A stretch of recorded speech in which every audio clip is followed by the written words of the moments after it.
3 দিনের মধ্যে এখানে থেকে চলে যেতে হবে। হ্যাঁ, শুনে দিয়ে এদিকে আমার কথাটা হুন, যেটা কইতেছি তোর ভালো লাগে কইতেছি। তুই যদি বস ম্যাজিস্ট্রেট এসে জরিমানা করবো। ভাইয়ের কথা হুন, আমি হচ্ছে ব্যবস্থা করে দেই জেলা পরিষদের মার্কেটে, তোরা দেখবি উপবাজারটা আমি জনপ্রিয় করাই দিব।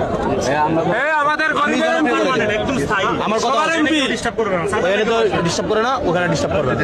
আমার কথাটা হুন, আমি ব্যবস্থা করে দেবো। ভাইয়ের কথা হুন, এখানে তো কিছু থাকবে, কিছু আমরা দিকে চাই। আর আমার কথাটা হুন, আমি তোর কইছি কিনা, তোর যদি বেসা কিনা না আমাকে চাইস, আমার কি ব্যাপারটা এমন না যে আমার পাবি না। ব্যাপারটা এমন যে আমি আজকে কয়ে দিয়ে তোর আমাকে ব্যাপারটা এমন তো না, তুই যে শুনে বুঝতেছে না, এটা আমি দেখবো, বুঝছস? আমার ইচ্ছে বাজার ওখানে ভিতরে থাকবে আর এই জায়গা একদম ক্লিন থাকবে। আমার কথা বুঝছস? যারা বলবে জেলা পরিষদে চলে যেতে হবে, আমার কথাটা বুঝছস কিনা? এটা আমি আমার একটু হেল্প করতে হবে। তোরা যদি হেল্প না করো আমি কই যাবো?